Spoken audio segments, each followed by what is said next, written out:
Donc on passe au chapitre 21 de ce fameux livre, Meshat Yesharim, Bedache Kniyat HaChassidut, les voies pour acquérir la Chassidut, la piété. Hine, voici. L'image Yaoil Harbe Leknot HaChassidut, ce qui va beaucoup aider à acquérir la Chassidut, au Godel HaIstaklut, Verov HaItbonenut. C'est la grandeur de l'observation et l'amplitude de la réflexion. Ki kasher yarbe adam itbonen al godel romemoto itbarach. Car lorsque l'homme va amplifier sa réflexion sur la grandeur de Romemut, l'élévation de Dieu béni soit-il, vetechlit shlemuto, et sa perfection absolue, verov vaechek habilti mishoar, et la grande distance qui est immesurable chez Ben Gdoulato Ben Shifloteno, entre sa grandeur et notre bassesse, et Gromlo chez Maleir Aure Adam Ilfanav. Ça va entraîner qu'il va se remplir de crainte et de tremblement en face de Dieu. En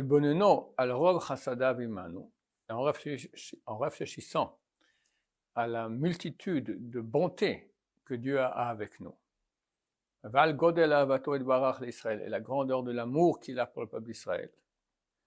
Val Kirvat Yesharim Elav, la proximité des gens droits à lui. Umalat Torah va mitzvot, et la valeur de la Torah et des mitzvot. Vakirotse minayunim halimudim, et autres types de réflexion et d'études de ce type, de ce genre. Vadaï, il est évident. Shetitlahet bo ahava azah, que va commencer à bouillir en lui un amour intense. Il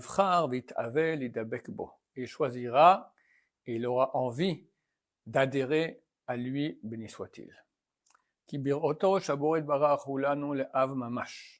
Car en voyant que le Créateur, béni soit-il, est pour nous comme un vrai Père, et la pitié de nous comme un Père à ses enfants, va se réveiller en lui ensuite l'envie et le désir, et la vive, de lui rendre comme un fils à son père. C'est naturel dans les familles normales, on va dire. Un père aime ses enfants, les enfants aiment leur père. Et ils ont envie d'exprimer leur amour, de rendre à leur père tout ce qu'ils leur... Bon, on ne pourra jamais rendre à nos parents ce qu'ils nous ont donné. C'est uniquement quand on devient parent qu'on comprend qu'est-ce qu'ils ont bavé avec nous, d'accord? Quand on voit nous avec les enfants. Et ils nous ont donné la vie, donc on leur doit un caveau de monstre. Mais néanmoins, normalement, on a une reconnaissance et on veut leur octroyer tout ce bien. Idem avec Hachem. Mais c'est vrai qu'on est aveugle, comme avec les parents aussi, d'accord? C'est normal. C'est normal que je me lève le matin, c'est normal que je vois, c'est normal que j'aille aux toilettes, c'est normal que je mange, c'est normal que je ne crève pas de faim, c'est normal que... Bon, il y a des problèmes, même. Alors, on voit le petit problème des fois, tu as 1% de problème, tu as 99% de bonheur, mais tu ne fais pas attention à ça. Combien on doit remercier Hachem de l'avoir créé? Deuxièmement, de l'avoir créé juif. Troisièmement, un juif pratiquant. 4, pouvoir maintenant voir le retour du peuple juif en terre d'Israël, la fin de l'exil, peut-être Mashiach très bientôt. On devrait danser toute la journée de ça. Il faut étudier sa Torah. Que les anges sont jaloux de nous. Mais, comme dit le Chazon Ish, l'habitude tue tout. On est habitué à tout. Je me souviens dans ma jeunesse, j'avais dans un restaurant et il donnait une glace à bas il mettait une cuillère dans un verre d'eau. Pourquoi? Parce que si la cuillère elle a encore le goût de la glace, tu t'habitues. Alors c'est moins bon, la première bouchée c'est très bon. Mais après tu es habitué, d'accord? Alors tu remets dans l'eau comme ça te fait comme si c'est la première fois de nouveau. Ça veut dire que quand c'est nouveau, on ressent. Combien de gens, Chassé Shalom, ils sont tombés malades, ils ont souffert, ils ont guéri, ils remercient Hachem. Mais celui qui n'est pas tombé malade, il ne remercie pas Hachem. Ben, écoute, c'est lui qui est malade, remercie Hachem. Toi tu devrais aussi remercier Hachem, tu n'es même pas tombé malade. Non, c'est normal, tout va bien. Voilà, c'est vraiment l'ennemi numéro 1 de tout amour de Dieu, de toute relation avec Dieu, c'est l'habitude. On croit que tout est normal, tout nous revient, et quand ça va pas, on se plaint. Il y en a qui vont même mettre Dieu sur le banc des accusés. D'accord? C'est terrible. Veine, et voici, lazé, pour cela, l'homme doit s'isoler dans ses chambres. Vikbots kol madao, et il va réunir toute sa science, toute sa connaissance, utvunato, sa perspicacité, el haistaklut, pour cette observation, vel ayun, et vers la réflexion, vadvarim ametim ha'ele, dans ces choses authentiques. Voilà. C'est vrai que si quelqu'un il s'arrête un moment, pendant 5 minutes, il réfléchit à toutes les bontés que Dieu a fait avec lui, c'est un minimum. C'est un minimum. Et puis normalement, il ne ressort pas la même chose après ces 5 minutes qu'avant 5 minutes. Il a une reconnaissance de Dieu, il est amoureux de Dieu, il va faire mieux les mitzvot. Vihine. On voit, le Rav l'avait cité au début du livre. Il lui parlait de faire un cheshbon nefesh, de faire un calcul, sous-peser tous les jours qu'est-ce qu'on a fait, qu'est-ce que je fais de bien, qu'est-ce que je fais de mauvais, etc. Et il dit, le Sera se bat contre cela très très fort. Comme Pharaon. Pharaon, quand le peuple juif était en Égypte, alors Moshe vient et leur dit, on veut aller servir notre Dieu dans le désert. Réaction de Pharaon, mettez-leur le double du travail, comme ça ils vont arrêter de réfléchir et de penser à des choses mensongères. Parce que pour Pharaon, servir Dieu est une chose spirituelle, c'est rien, c'est de la bêtise, il faut être productif. Comme aujourd'hui, ça n'a pas changé, d'accord? Time is money, l'argent, le temps c'est de l'argent, tu n'es pas productif, tu n'es rien. Mais nous on dit non, mon cher ami, le productif c'est pour le corps, mais je ne suis pas un corps, j'ai un corps. Donc, et moi, qu'est-ce que je fais de moi? Ouh là là, ça c'est la question à pas poser en Occident, d'accord? T'es dans le faux complètement. Et nous on dit, vous êtes dans le faux. Et le Message Charim, il dit que le Yetzer Hara se bat comme Pharaon pour pas nous laisser du temps. Parce que s'il y a du temps, tu commences à penser à toi, tu commences à penser à Dieu, le Yetzer Hara il est fichu. Fichu! Alors il sait. Donc oui, plus tard, etc. Il y a ça, d'accord, plus tard. Mais c'est tellement vrai ce qu'il dit le Rav ici. Tu t'assieds quelques minutes, tu réfléchis à toutes les bontés qu'Hachem te fait. Mais tu sors en dansant. Tu sors en dansant normalement. Aïe, aïe, aïe. Vine, et voici. Vadaï sheyazrehu leze rov atmana va'ayun b'mizmorei David.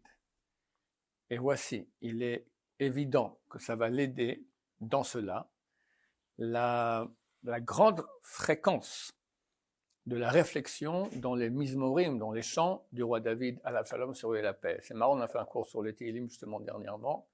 Ah, c'est ça, voilà, le Rav, vu que le roi David, il était tout chant vers Dieu, d'accord, tout supplication, tout, donc ça nous aide beaucoup à nous brancher avec le langage du roi David. Bam במאמריהם ועניינם. La réflexion sur leurs paroles et leurs sujets. Donc pas simplement lire Tehillim, étudier Tehillim, pour comprendre, et puis tu vis la chose, tu l'adoptes, tu t'imprègnes de cela, de toutes les paroles du roi David. Kibiotam kulam meleim ahava, car du fait qu'ils sont tous remplis d'amour, ve'ira et de crainte, et toute autre piété. Hine bilboneno bam, par le fait qu'il va réfléchir à leur sujet, Loïmana ne pourra pas éviter, mit horaire de se réveiller, beau, grâce au Tehillim, et Torerut Gadol, un grand réveil, la tête bigvotav, d'aller sur les traces du roi David, et d'aller dans ses voies. Extraordinaire. Ma chère, que nous attendons, un conseil qui est déjà ici, qui se dévoilé à quelques personnes, c'est l'âme du roi David, entre autres. D'accord? C'est exactement ça. C'est tous les paroles, l'amour de Dieu, la crainte de Dieu. C'est une histoire d'amour.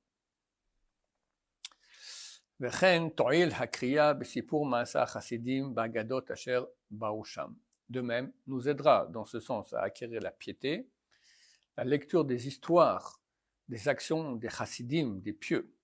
Bagadot, dans tous les écrits de Haggadah, on appelle ça, comment on appelle la Haggadot? c'est pas les contes et légendes, mais c'est les parties plus d'histoire, on va dire, qu'il y a dans les écrits des sages d'Israël.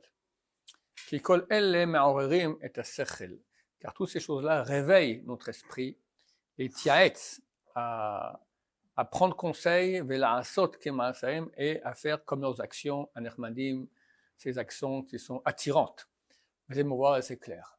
Bon, c'est très connu. Nous, très souvent dans les cours, on raconte des histoires de tzadikim, d'accord. Il n'y a rien qui est, on appelle ça Maaseh Merkava. Dans la Kabbalah, tu as Maaseh Bereshit, tu as comment le monde était créé, et tu as Maaseh Merkava, comment le char céleste il est constitué. Alors on dit que Maaseh Merkava, c'est les histoires des tzadikim. Parce qu'ils sont la Merkava, ils sont le chariot céleste de Dieu, les tzadikim sur Dieu, sur eux la shrina, la présence divine se pose. Et tu vois leurs actions qui sont tellement belles, tellement fines, tellement nobles, tellement tu t'identifies, tu as envie de faire. On te dit sois bon, ok. Et quand tu verras tout à coup une histoire de bonté de quelqu'un extraordinaire, tu vas t'identifier, ça va te réveiller. Donc c'est très conseillé de lire l'histoire des tzadikim, surtout aussi au niveau éducatif. Si tu commences à faire Shabbat soir ou Shabbat midi tout un pile-poule sur la paracha, hein, tout le monde s'endort, d'accord. J'avais un élève, chaque fois qu'il ouvrait la bouche Shabbat, sa femme s'endormait, d'accord. Alors je ne sais pas ce qu'il racontait, mais sûrement il devait faire des grands chidushim. Ça n'intéresse personne, des choses qui sont accessibles pour les enfants, etc. Les histoires de tzadikim, c'est le plus beau, d'accord. Et c'est Maaseh Merkava, c'est considéré comme l'étude de la Kabbalah la plus haute qu'il puisse y avoir. Baruch Adonai, L'Olam, Amen, Amen.